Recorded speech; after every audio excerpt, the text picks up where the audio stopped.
আসসালামু আলাইকুম। শবে বরাতের ফজিলত সম্পর্কে গুরুত্বপূর্ণ ৩টি হাদিস।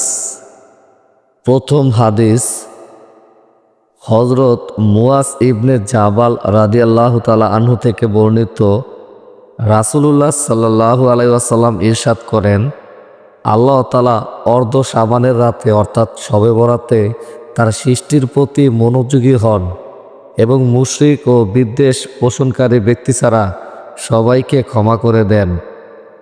সহিহ ইবনে হিব্বান হাদিস 5665, সুনানে ইবনে মাজাহ হাদিস 1390, মুসান্নাফু ইবনে আবু সাইবাহ হাদিস 30479, ওয়াবুল ইমান হাদিস 6204।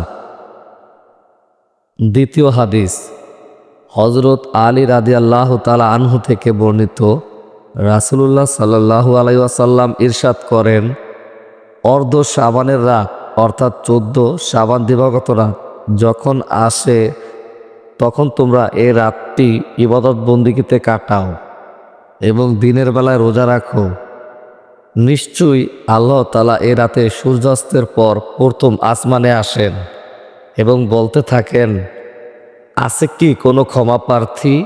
আমি তাকে ক্ষমা করব। আছে কি কোনো রিজিক প্রার্থী? আমি তাকে রিজিক দেব। আছে কি কোনো বিপদগ্রস্ত? আমি তাকে বিপদমুক্ত করে দিব। আছে কি এমন? এভাবে সুবহে সাদিক পর্যন্ত বলতে থাকেন। সুনানে ইবনে মাজাহ হাদিস 2384, শুআবুল ইমান হাদিস 3822, আত-তারগিব ওয়াত তারহিব 2 অথবা 133। তৃতীয় হাদিস, হযরত আলা ইবনুল হারিস রহমাতুল্লাহ থেকে বর্ণিত, উম্মুল মুমিনিন হযরত আয়েশা রাদিয়াল্লাহু তাআলা আনহা বলেন, একবার রাসূলুল্লাহ সাল্লাল্লাহু আলাইহি ওয়াসাল্লাম রাতে নামাজে দাঁড়ালেন এবং এত দীর্ঘ সিজদা করলেন যে আমার আশঙ্কা হলো তার হয়তো ইন্তেকাল হয়ে গেছে। আমি তখন উঠে তার বৃদ্ধাঙ্গুলি নাড়া দিলাম। তার বৃদ্ধাঙ্গুলি নড়ল। যখন তিনি সিজদা থেকে উঠলেন এবং নামাজ শেষ করে বললেন, হে আয়েশা, অথবা বললেন, ও হে হুমায়রা, তোমার কি এই আশঙ্কা হয়েছে যে আল্লাহর রাসূল সাল্লাল্লাহু আলাইহি সাল্লাম তোমার হক নষ্ট করবেন?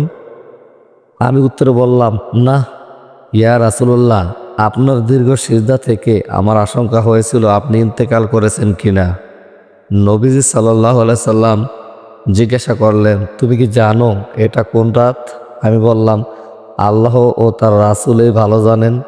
তিনি তখন বললেন, এটা হলো অর্ধ শাবানের রাত, শাবানের 14 তারিখ দিবাগত রাত।